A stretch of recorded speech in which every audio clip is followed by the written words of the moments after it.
Hello दोस्तों, इस video में मैं आपको टैली के अंदर एक नई कंपनी क्रिएट कर दिखाऊंगा।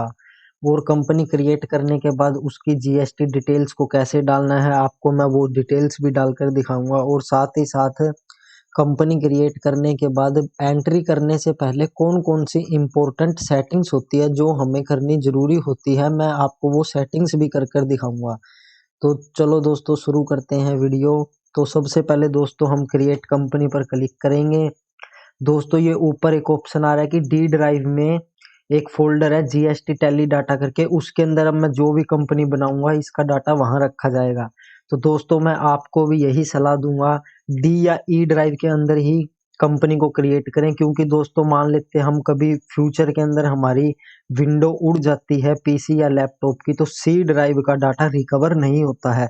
तो अपने डाटा को सेफ एंड सिक्योर रखने के लिए डी ड्राइव या ई ड्राइव के अंदर ही टैली की कंपनी को क्रिएट करें। तो दोस्तों यहाँ पर नाम दिखा रहा है। तो दोस्तों जीएसटी की फर्म क्रिएट करने के लिए आपको पता होगा जीएसटी रजिस्ट्रेशन में हम नाम देते हैं, जो भी आपने नाम दिया हुआ है जीएसटी रजिस्ट्रेशन में वो नाम हम यहाँ डाल देंगे।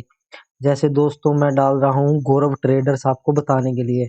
दोस्तों जो जीएसटी रजिस्ट्रेशन होता है उसके अंदर एड्रेस भी दिया होता है, तो ये हम यहाँ पर अपनी फर्म का एड्रेस डाल देंगे। ये एड्रेस आप जीएसटी रजिस्ट्रेशन के सर्टिफिकेट से भी देखकर डाल सकते हैं। ये दोस्तों एड्रेस आपको प्रॉपर करेक्ट ही डालना है। यहाँ पर जितनी भी हम डिटेल डालेंगे सारी करेक्ट डालनी है, क्योंकि दोस्तों बाद में दिक्कत आती है। मान लो मैं कोई बिल काटता हूँ, उसकी पीडीएफ बनानी है या मैंने प्रिंट निकालना है, तो ये सारी डिटेल हम यहाँ जो जो भरेंगे वो उस बिल के ऊपर हमारी डिटेल आती है। तो दोस्तों मैं आपको बताने के लिए शॉर्ट में डाल देता हूँ, लेकिन दोस्तों आपका जो प्रॉपर एड्रेस आप पूरा ही डालें। दोस्तों ये कंट्री इंडिया आ गया, और दोस्तों मैं हरियाणा डाल रहा हूँ, आप अपना स्टेट डाल सकते हैं। दोस्तों आप अपना प्रॉपर पिन कोड डालें। दोस्तों यहाँ पर आप अपना मोबाइल नंबर भी डाल सकते हैं, फ़ोन नंबर भी डाल सकते हैं। ये दोस्तों जब हम कोई भी बिल बनाने के बाद पीडीएफ बनाएंगे या उसका प्रिंट निकालेंगे तो ऊपर शो करेगा, इसलिए दोस्तों जो जो इन्फॉर्मेशन आपको डालनी है डाल दें। इसके बाद दोस्तों एक इम्पोर्टेंट ऑप्शन ये आता है, यहाँ दिखा रहा है 1/4/22। यानी दोस्तों अगर हमें अप्रैल से बाद में काम करना है तो हम 1 अप्रैल 22 डाल लेंगे। अगर हम मान के चलते हैं दोस्तों हमें 25 मार्च से काम शुरू करना है या मार्च महीने से फरवरी महीने 2022 से शुरू करना है, तो दोस्तों हम यहाँ 1 अप्रैल 2021 डालेंगे। क्योंकि दोस्तों अकाउंटिंग का ईयर 1 अप्रैल से लेके 31 मार्च तक होता है, तो दोस्तों उस हिसाब से डाल लें। तो दोस्तों अभी हम अक्टूबर में है, मेरे को अक्टूबर में काम करना है, तो मैं 1 अप्रैल 2022 डाल रहा हूँ। और दोस्तों ये भी ध्यान रखें, आप अप्रैल के बाद मई से जून से जुलाई से कभी भी काम स्टार्ट करें, ये अकाउंटिंग का फाइनेंशियल ईयर आप अप्रैल को ही लें। मतलब कि दोस्तों अगर आप अब अक्टूबर से काम कर रहे हैं तो 1 अप्रैल 2022 होगा, क्योंकि अकाउंटिंग का फाइनेंशियल ईयर हो गया 1 अप्रैल 2022 से 31 मार्च 2023। तो दोस्तों और इसके अंदर कोई इंपॉर्टेंट सेटिंग नहीं है, हम इसको सेव कर देंगे। दोस्तों अब हमने फर्म को क्रिएट कर लिया है, लेकिन दोस्तों अभी हम इसमें एंट्री नहीं करेंगे, अभी हम इसमें जीएसटी की डिटेल डालेंगे। तो दोस्तों जीएसटी अपना जीएसटी नंबर डालने के लिए दोस्तों हमें F11 दबाना है, या आप यहाँ राइट साइड में यहाँ पर जो मेरा क्लिक है इस पर देख सकते हो F11 फीचर्स लिखा हुआ। तो दोस्तों मैं इसको क्लिक कर लूंगा। उसके बाद दोस्तों आपने F3 दबाना है, जो ये आपको दिख रहा है दोस्तों F3, आप ऐसे क्लिक करके भी खोल सकते हैं। तो दोस्तों हमें जीएसटी में काम करना वैट, तो दोस्तों जैसे आपको पता होगा अब जीएसटी आ गया, वैट नहीं चलता है। अब कहीं कहीं एक दो जगह पर वैट चलता है, लेकिन हमें जीएसटी पर काम करना है। तो दोस्तों हम जीएसटी को यस करेंगे, हम वाई दबाएंगे एंटर मारेंगे, और दोस्तों वाई दबाएंगे एंटर मारेंगे, यस यस। दोस्तों हरियाणा रेगुलर ये पूछ रहा है कि हम कौन सी स्कीम में, कॉम्पोजिशन में, रेगुलर में है। इसके बारे में हम बाद में एक अलग सी वीडियो बनाकर बात करेंगे, लेकिन मेरा नंबर रेगुलर जीएसटी है तो मैं रेगुलर कर रहा हूँ। दोस्तों यहाँ पर मेरा जो भी जीएसटी नंबर है मुझे वो डालना है। दोस्तों जैसे कि आपको सबको पता होगा जीएसटी का नंबर का स्टार्टिंग के कोड होते हैं, जैसे मेरे हरियाणा का 06 है, ऐसे ही पंजाब का 03 है, दिल्ली का 07 है, उत्तर प्रदेश का 09 है, गुजरात का 24 है, महाराष्ट्र का 27 है, ऐसे ही सबके कोड होते हैं। उसके बाद पैन नंबर डालना होता है। पैन नंबर में दोस्तों 5 अक्षर ये लगातार अल्फाबेट्स आएंगे इंग्लिश के। उसके बाद 4 नंबर्स आते हैं। फिर दोस्तों ABCD का कोई भी एक अक्षर आएगा। फिर दोस्तों 1 फिर Z आता है। आपने देखा होगा GST नंबर ऐसा होता है। फिर दोस्तों मैं एंटर मार दूंगा। दोस्तों ये देखो, इसने मेरे को साथ के साथ दिखा दिया कि ये नंबर सही नहीं है, क्योंकि दोस्तों मैं तो एक वैसे ही टेम्परेरी डेमो के तौर पे ये नंबर डाला है। लेकिन दोस्तों अगर आप गलती से अपना नंबर गलत भी डाल दोगे तो ये साथ के साथ आपको दिखा देगा कि ये नंबर गलत है। वो देखो दोस्तों, इधर राइट हैंड को ये मैसेज आ रहा है। तो दोस्तों इसको मैं इग्नोर करूंगा, क्योंकि मैं एक बार ये टेम्परेरी नंबर डाल रहा हूँ। ये GSTR1 मैंने मंथली रखनी है दोस्तों, इसे आप मंथली रखें। और दोस्तों ये अपने आप ही डिटेल उठा लेगा। दोस्तों इसके अंदर एक सबसे इम्पोर्टेंट ऑप्शन है इनेबल GST क्लासिफिकेशन। इसको दोस्तों हम यस करेंगे। दोस्तों इस ऑप्शन को यस करना बहुत जरूरी है। दोस्तों ये ऑप्शन कहाँ काम आता है इसको मैं अभी साथ के साथ आपको दिखा देता हूँ। दोस्तों इसको सेव करना, अगर हम बैक चले जाएंगे एक्सेप्ट नहीं करेंगे तो ये कोई भी डिटेल जो अभी हमने GST की डाली है सेव नहीं होगी। इसलिए इसको एंटर एंटर एंटर मार के एक्सेप्ट करना है। दोस्तों अभी जो हमने ऑप्शन GST क्लासिफिकेशन को यस किया था उसका इफेक्ट यहाँ पर पड़ता है।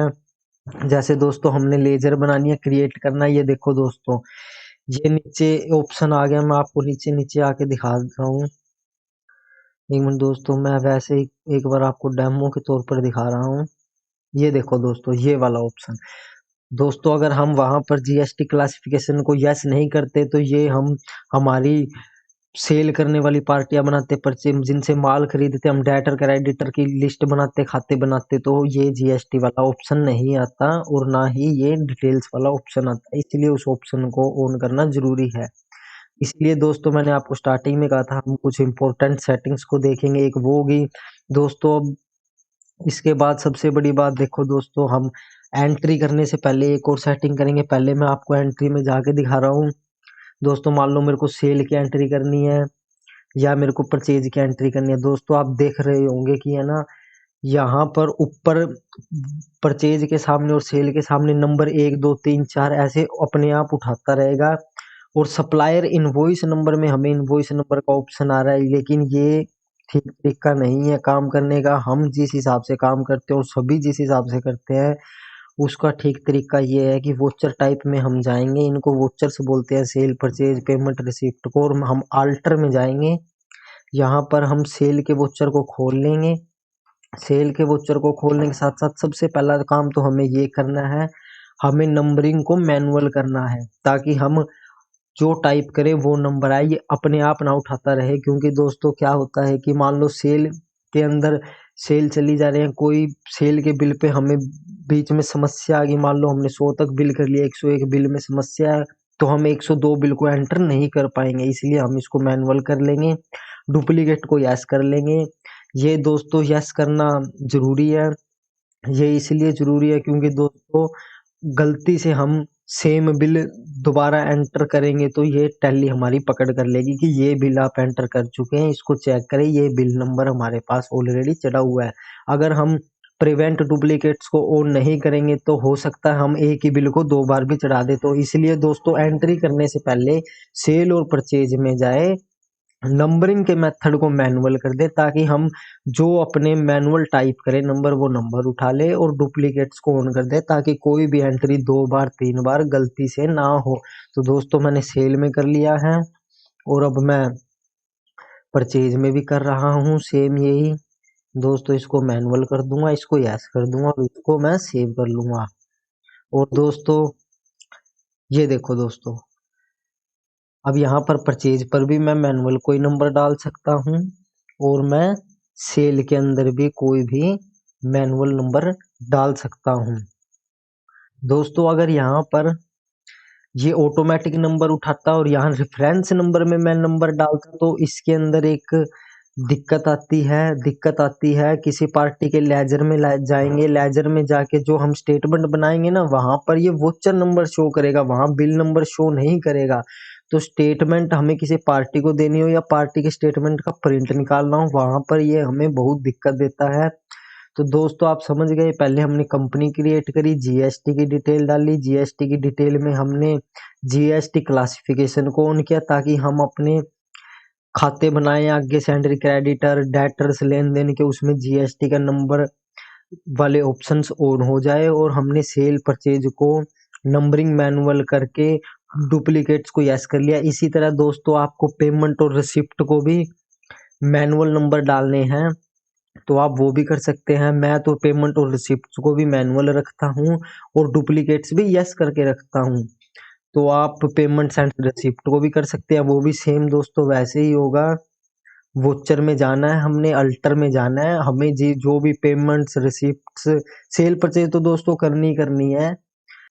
इसी के साथ साथ दोस्तों अगर हम माल बेचते हैं, वो माल हमारे पास वापस आता है या हम परचेज करते हैं, हमें माल वापस देना, तो डेबिट क्रेडिट नोट्स वाले ऑप्शन को भी हम अभी ऑन कर सकते हैं। लेकिन दोस्तों इन ऑप्शंस को हम जरूरत पड़ने पर भी ऑन कर सकते हैं। दोस्तों ये ऑप्शंस F11 में जाकर ये अकाउंटिंग फीचर्स में ऑन होते हैं। ये देखो दोस्तों, ये राइट हैंड को इनवॉइसिंग पे डेबिट और क्रेडिट के ऑप्शन है, इनको हम यस कर देंगे तो डेबिट क्रेडिट वाले ऑप्शन खुल जाएंगे। और सेम दोस्तों वैसे ही वोचर्स में जाके हम डेबिट और क्रेडिट वाले ऑप्शंस को मैनुअल करके डुप्लीकेट भी यस कर सकते हैं, ताकि कोई भी एंट्री डबल ना हो हमसे, जो कि बहुत ही जरूरी है। तो इसी के साथ दोस्तों धन्यवाद। आशा करता हूँ ये मेरी पहली ही वीडियो है, आपको पसंद आई होगी। मेरे चैनल को सब्सक्राइब जरूर कर लें दोस्तों। अब मैं आने वाले टाइम में दासू दासू इंपोर्ट और एक्सपोर्ट की वीडियो बनाऊंगा, जिससे बैंक एंट्रियां करने में बहुत ही आसानी हो जाए। बटन दबाए और बैंक एंट्रियां सारी अपने आप टैली में आ जाएंगी। तो धन्यवाद दोस्तों, राम राम। आज दिवाली का अगला दिन है, तो सभी को दिवाली के राम राम दोस्तों।